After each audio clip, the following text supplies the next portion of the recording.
Әскери басшылардың қайым айтысы қалай бітті? Шығыс Қазақстандық әкім халықты не үшін боқтады? Азаншыға ақша сұратқан бас имам қызметінен қалай кетті? Назарбаевтың тақыр кедейге айналғаны рас па? Депутат Ерлан Сайыров енді қолына ала таяқ ұстап жолға шыға ма? Көлсайдан ерекше тіршілік иесі көрінді. Оны кім байқаған? Күні кеше мерт болған сарбаздың жақындары қандай шындықты айтты?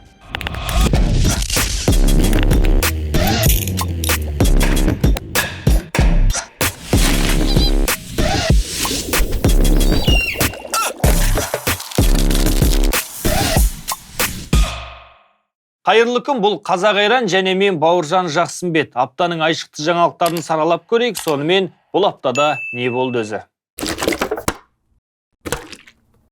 Қорғаныс министрлігінің сөздік қорына енді орыс тіліндегі балағат сөздермен қоса аузыңды жап деген тіркес ресми түрде енуі мүмкін. Ал мұндай сөз естіген адам қалай қорғанады? Ол абайлап сөйлеңіз, артық кетпеңіз деп ескерту жасауына болатын сияқты. Алайда мұны кімнің қай кезде қолданатыны немесе қолдануға болатыны туралы нұсқаулық әлі шыққан жоқ.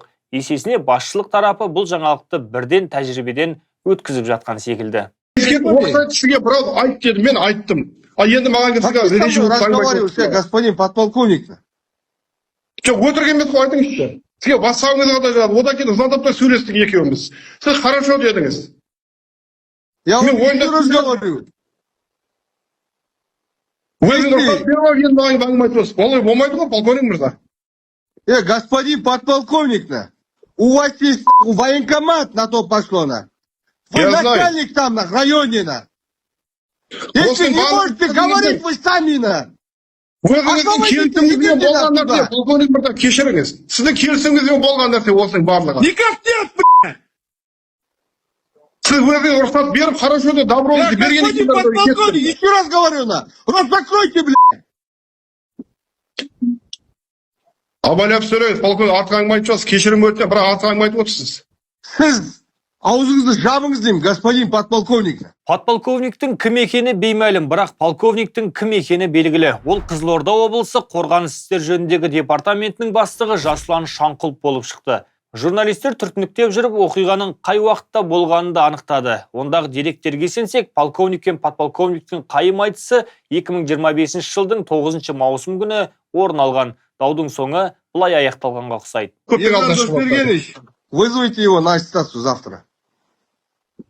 У него какой там крайний? Сидите и слушайте. Крайний, у него какой там взыскание? Кому отправить? Завтра 15:00 он должен быть здесь. 9:00 он должен быть здесь. Официально командировочно оформляет, приезжает сюда. Я здесь не собираюсь ни с кем церемониться здесь. Сидеть мне, рассказывает. Вы разрешили. Жаслан Шанқұлов қол астындағы подполковниктің шаңын қалай қақты? Оны аттестациядан сүріндіріп, судан шыққан үйректей сүмпитті ме, әлде кешірім сұратып, кеңдік жасады ма? Бұл сұрақтардың жауабы алдағы уақытта белгілі болады. Өйткені қорғаныс министрлігі тарапынан қызметтік тексеру басталыпты. Қалай дегенмен екі басшының қақтығысы қоғамды екідай күйде қалдырды. Әскерде сарбаз өлмегенде қайтеді, басшылары бұлайша боқтасып жүрсе деп жатқандар көп. Әскерді басқартқанша қой бақтырған дұрыс ет деп ақыл айтқандар да табылыпты. Әрине, ел жұрт әртүрлі нәрсе айтады ғой, бірақ жұртты шулатқан оқиғаның соңғы нүктесіне қатысты ресми мәліметті министрліктен күтеміз. Қызылордада әскер басшылардың қызыл кеңірдек болған видеосын ел талқылап жатқанда Шығыс Қазақстан облысында әкім халықты боқтады. Әңгіменің неден өрбігені белгісіз, бірақ алдына келген жұрт өкпе-назын айта бастағанда жас әкімнің жыны қозып кеткен сияқты. Оның сөз саптауы мен боқтау мәнері полковниктің бейедеп сөздерінен ондаған есеге асып түсті. Сіз даже сұрақ қойған жоқсыз. Сіз даже голосовать жасаған жоқ. Неге өтірік айтасыз? Әкім ретінде мен оны записала бәрін. Записать етсебек тұр, оның зорын істеңіз. Жоқ, мен үшін жұмыс істемей қой. Мен өзім үшін, бала сағам үшін, халқым үшін жұмыс істеп жүрмін. Мен сіз үшін жұмыс істеп жүрмін. Онда заң бойынша істеп. Заң бойынша істеп жатырмын. Заң бойынша істеп. Менің бір ауыз сөзімді таппайсыз. Мен көріп отырмын. Онда бар ғой, мына. Айдым на. Кетпе мына. Ауылда көресіңдер. Тоқтырмайын. Вот так какие. Айғанамыңды шуламаңдар. Сізде сұраққа сұрамайды, не кімсіз? Не мынау полиция мырза. Это что такое? Сіз сұраққа жауап Вот сейчас я... Сіздер неге қарсы Я сейчас вице-министру отправлю. Вице-министрға сұрақ жіберем. Почему себя ведет? Зайсан ауданының Шілікті ауылдық округін басқаратын Қуаныш Төлеухан балағат сөзі жас сайынан жаттап өскен секілді. Бірақ тұрғындар жоғарыға шағымданды ма, әлде әлеуметтік желіге тараған бейнежазба аудан мен облысқа жетті ме, ашулы әкім бірден сабырға келіп халықтан кешірім сұрады. Кеше ауылымызда қоғамдық тыңдалым өтті. Қоғамдық тыңдалым барысында бейтаныс адамдар келіп қоғамдық тыңдалымның өтуіне кедергі келтірді. Сол кедергілердің себептерінен қоғамдық тыңдалым 5 сағатқа созылды. Сол кезде эмоцияға беріліп, әдепсіз сөздер айтқаным үшін Шілікті ауылдық округінің халқынан кешірім сұраймын. Әкімнің ақылға келіп кешірім сұрағаны дұрыс, бірақ оны халық кешіре ме, кешірмей ме, ол енді басқа мәселе. Өйткені ауылды басқармақ түгіл аймақты басқарса да халыққа дауыс көтеруге ешбір шенденің құқы жоқ. Осыны ескерген соң ба қазақ айранның қу тілді көрермендері әкім Қуаныш Төлеухан мен полковник Жаслан Шанқұловты жекпе-жекке шығарса қалай болар екен деген ұсыныс айтып жатыр. Бірден ескертейік, бұл біздің қолымыздан келмейтін шаруа. Сондықтан бұл ұсыныстарыңызды Қорғаныс министрі Дәурен Қосанов пен Шығыс Қазақстан облысының әкімі Нұрымбет Сақтағановқа айтыңыздар. Әкім мен полковниктің балағаты имамның лексиконының қасында әдірем қалғалы тұр. Өкінішке қарай шардаралық имамның азаншын не деп тілдегені жұмбақ. Өйткені оның дәлелі енді шықпаса әзірге ақпарат айдынынан көрінбейді. Есесіне ашынған азаншы имамнан көрген қорлығын жіпке тізіп бас мүфтидің өзінен араша сұрады. Ол кісі мешіттің қасында офисте телефон шықлап жатады, ол қасына шықпайды. Одан кейін мешіттің коммунальный услугасы келген кезде, ай сайынғы төлемақысы келген кезде бізге бас имам қысын көрсетеді. Сол жамағаттан ақша жинап, WhatsApp-тағы группаға тастап, жинаңдар да Каспиймен, содан төлеп тастаңдар дейді. Мен жамағаттан жинаймын, Каспийімде историясы тұр, және мен Каспиймен төлем, ода чектері тұр. Сөйтіп жинап төлегеннен кейін жамағат маған ұрсады. Неге садақа жәшікке түскен ақшадан, медресенің құрылысына түскен ақшадан неге төлемейсіңдер деп сұрайды. Мен оны бас имамнан барып сұрасам, бас имам бізге ұрсады. Бетімізге шәкірттердің көзінше боқтап балағаттаған кездері бар. Мен куәгерлерім бар оған. Шырылдап шындық іздеген бұл жігіт Шардар аудандағы Қонарата мешітінің азаншысы Жүніс Сартаев. Айтуынша ауданның бас имамы Марат Асанов мешіттің бар шаруасын азаншының мойнына іліп қойған. Мәселен, жұмада жамағатты ұйыту, жұбайлардың некесін қию, марқұмның жаназасын шығару секілді қара жұмыстың бәрін бір өзі атқарады. Ал мешіттің діңгегі болуы тиіс бас имам тыртырғасын телефон шықлап жататын көрінеді. Бірақ ақшаға келгенде азаншыдан да ерте тұратынға ұқсайды. Ендеше Жүніс Сартаев мұны неге ертерек айтпаған? Мен бұл жағдайларды Түркістан облысының бас имамы Ержан Төлепов ұстазымызға, өкіл имамға айтқан едім, ол кісі шара қолданып жатқан жоқ. Сол үшін мен сұрайтыным бас мүфти Хазірет Наурызбай Қажы Тағанұлы ұстазымыздан сұрайтыным, осындай бұл садақа жәшікке түсіп жатқан ақшада шаруаларың болмасын, оның бас мүфти сұрап жатыр, мүфтиятқа жібереміз 30%-ын деп бізден ап қашатын осындай имамдар, сіздерге кір келтіретін имамдарды, біздерге жастарға қысым көрсететін имамдарды ол имамдық қызметке жарайды деп ойламаймын. Сол үшін шара қолдануыңызды сұраймын. Наурызбай ұстаз, сол үшін мына нәрселерге бір ақ қарасын ажыратып, бұл кісіні имамдық қызметтен алып тастауыңызды өтініп сұраймын. Егер Жүніс Сартаевты шариғаттың шартынан шатасқан, мешітке қара күйе жаққан әлдебіреу шығар деп ойласаңыз, қателесесіз. Өйткені бұл жігіт дін жолындағы білімділігімен көпті мойындатқан азамат. Мысалы, өткен жылы Түркістан облыстық азаншылар байқауында 40 қатысушының ішінен оза шауып умра қажылығына берілген жалғыз жолдаманы жеңіп алған. Сөйткен азаншы енді бас имамның қысымына шыдамай, бас мүфтиден жәрдем сұрады. Сартаевтың ащы даусы мүфтияттың құлағына жеткен сияқты. Себебі күні кеше діни басқарма бас имам Марат Асановтың өз еркімен қызметінен кеткен және азаншының шағымын тексеруге арнайы комиссия құрылғанын хабарлады. Елдің бәрі бір-бірімен боқтасып, ит жемесі жеп жатқанда Назарбаев банкрот болып қалды. Назарбаев болғанда бұл экс-президенттің өзі емес, Нұрбол Назарбаев. Естеріңізде болса, өткен айда бас прокуратура жанындағы активтерді қайтару комитеті Нұрбол Назарбаевты сотқа берген. Сот өткенмен оның мазмұны мен мән-жайы жұмбақ болып қалды. Прокуратура істің құпия екенін айтты, белгілесі Нұрбол Назарбаев 57 миллиард теңгенің мал-мүлкін мемлекетке қайтаруға міндеттелген. Осы кезде депутаттар Ринат Заид пен Ермұрат Бапи бас прокуратурадан ақпаратты ашық жариялауды сұраған еді. Бірінші, Нұрбол Назарбаевтың иелігіндегі компаниялар мен активтерге түгендеме жүргізіп, оның заңдылығын анықтау, заңсыздарын мемлекет меншігіне қайтару. Онда Болат Назарбаевтың ұлы Нұрбол Назарбаевтың заң мен әділет атаулыны белден басып, бір қатар азаматтарға қатысты жасаған қиянаттары турасында сөз болады.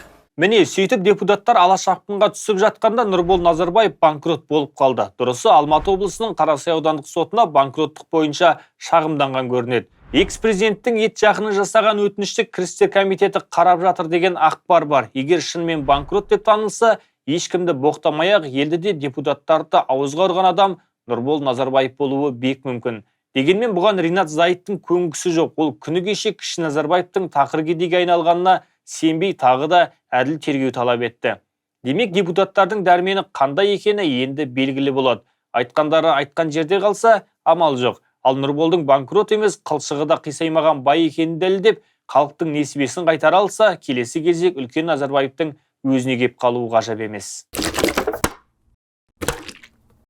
Зайыт пен Бапи Нұрбол Назарбаевтың қоясын қопарып жүргенде олардың әріптесі Ерлан Сайыров Toyota Альфардпен айқасқа шықты. Депутаттың айтуынша Альфард ажал көлігіне айналған. Шілде айында болған екі апаттың өзінен 10 адам көз жұмып, тағы 4 адам зардап шеккен. Мәжілісмен осы деректерді көлденең тарта отырып, жүргізушілерге ненің күнә болатынын ескертті. Біз таксистердің де бала шағасы бар екендігін, олар отбасын асырау үшін жан ұшырып жүргендігін түсінеміз. Бірақ басқа азаматтардың өміріне қауіп төндіріп ақша табу күнә. Сондай-ақ жүргізуші куәлігін 250 мың теңгеге алуға болатындығы жөнінде жарнама барлық қалаларға тән. Помогайкалар куәлікті мектепте оқымай-ақ алуға болатындығын жасырмайды. Сондықтан жүргізуші дайындайтын мектептердің жауапкершілігін арттыру, сервистердің де заң алдында жауапкершілігін арттыру өте маңызды. Депутаттың сөзін қоштағандар жетерлік, бірақ Альфардқа шектеу қою мәселені шешпейді дегендер де бар. Мәселен, автосарапшы Алексей Алексеев оң рөлді көліктер басып озу кезінде қауіп тудыратыны рас, алайда көліктің бір ғана моделіне шектеу қойғанмен апат азаймайды деп отыр. Оның ойынша техниканы қадағалау мен тәртіпті бақылайтын органдарда кездесетін жемқорлық апаттың негізгі бір себебі. Қалааралық жолдардағы тасымалда таксиге бәсекелес болатындай балама жасалмаған. Бетпе-бет соғылмас үшін жол арасындағы темір шарбақ өте маңызды. Бірақ ол қалааралық жолдардың көбінде жоқ. Маңызды жолдардың сапасы да сын көтере бермейді. Сарапшылардың сөзінде үлкен шындық бар. Бұған енді Ерлан Сайыров Альфардты бір жақты қылып алғаннан кейін кірісетін шығар. Қолына ала таяқ ұстап жолды бақыламаса да, тиісті органдардың былығын ашуға мүмкіндігі әбден жетеді. Көлсай көлінде біреуге көрініп, енді біреуге көрінбейтін белгісіз тіршілік иесі пайда болған. Оның қашан және қай кезден бері өмір сүріп келе жатқаны жұмбақ. Күз келіп таудың алашұбар қары етекке жылжығанда әлгі беймәлім тіршілік иесі су бетіне шығады дейді білетіндер. Оны біреулер қорқынышты құбыжыққа ұқсатса, енді біреулер екі қол, екі аяғы бар еріккен пенденің бірі шығар деп болжаған.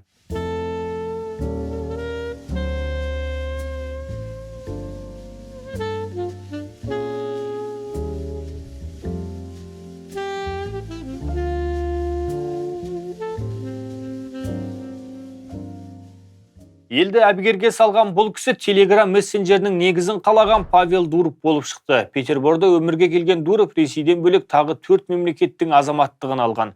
Алайда 4 ел тұрмақ 40 мемлекеттің азаматтығын алса да Көлсайдың суына түсуге рұқсат жоқ. Мемлекеттік табиғи ұлттық парк аумағында шомылу заңға қайшы. Қызығы Дуровты қуып жүріп сабамаса да хаттама толтырып айыппұл салуы тиіс. Ұлттық парк әкімшілігі адами алатын мәлімет берген. Біз Дуровты шомылып жатқан сәтте көрген жоқпыз. Инспекторлар байқамаған. Көрмеген адамға қалай хаттама толтырамыз деп олар. Біреуге көрініп, енді біреуге көрінбейтін тіршілік естеп отырғанымыздың себебі сол. Егер Дуров жоғарыдағы видеоны өз парақшасына салмаса, Еркенбайдың Көлсайдың балығын үркітіп жүрген жұртшылық білмейде қалар еді. Бірақ білгеннің өзінде өзгерген ештеңе жоқ. Ал сіз шетелге барып сол елдің заңын бұзып көріңізші, не істер екен? Ал біз Дуровқа не істей алдық? Бейбіт күнде тағы бір сарбаз көз жұмды. Маңғыстау облысында мерзімді әскери қызметін атқарып жүрген жауынгер жазатайым жағдайда қаза тапты дейді ресми мәлімет. Оқиға 6 қазан күні Үстірт шекаралық бекетінде орын алған. Телеграм арналардың бірінде табыттағы сарбаз сүйегін ұшаққа тиеп жатқан әскерилердің бейнежазбасы пайда болды.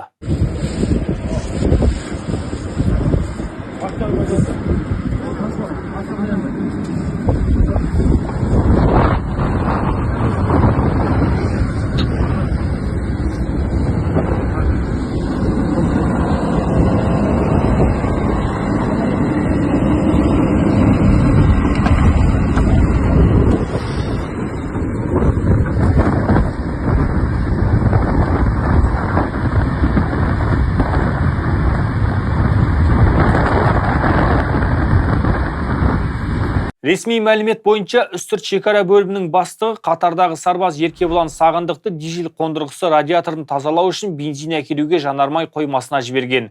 Сарбаз сол жерде жанармай иісінен уланған. 10 минуттан кейін ес-түссіз жатқан жерінен тауып алған. Алғашқы медициналық көмек көрсетілсе де сарбазды аман алып қалу мүмкін болмаған. Яғни қазаның себебі техникалық жұмыстарды атқару кезінде қауіпсіздік шараларын сақтамау делінген министрліктің ресми дерегінде. Алайда марқұмның туыстары бұған сенбей отыр. Сарбаздың анасы Гүлназ Жұмабаева былай деген. Суббота күні сөйлестім. Сол кезде жағдайым жақсы, мама. Ама басқа частқа ауысуға возможность бар ма деді.